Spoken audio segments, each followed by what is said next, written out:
Regenerative agriculture is the name used to encompass a wide range of alternatives to traditional farming methods. Specific techniques vary around the world due to differing crop types, geography, and access to technologies. But the central pillars generally include 1. An emphasis on soil health. Disruption of naturally forming soil structure is minimised through the use of no or minimal tilling techniques, as opposed to traditional ploughing. Cover crops are also used in periods when soil would otherwise be left bare to reduce erosion and runoff and help improve levels of nitrogen, phosphorus, and organic matter in the soil. 2. Reduced use of pesticides, herbicides, and fertilisers in order to reduce pollution and help wildlife, which can in fact replace some of these chemicals. For instance, birds predating insect pests or bees carrying fungi that fight plant disease. 3.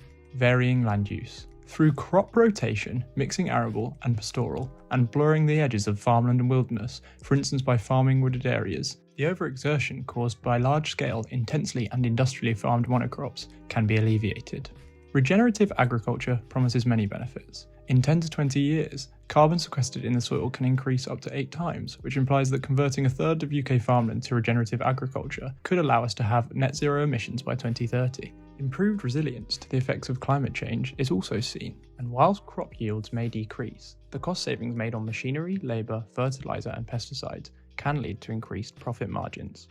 Rewilding is an offshoot of regenerative farming that has attracted a lot of attention. It involves allowing natural processes and ecosystems to replace active land maintenance. A prominent example of rewilding is the Knepp estate in Sussex. Farmland was allowed to go fallow, with fences removed and native pony, deer, cows and pigs allowed to roam free. This saw soil health improve, the return of numerous rare species such as the turtle dove, nightingale and purple emperor butterfly, whilst the site increased its profits through sales of meat and ecotourism.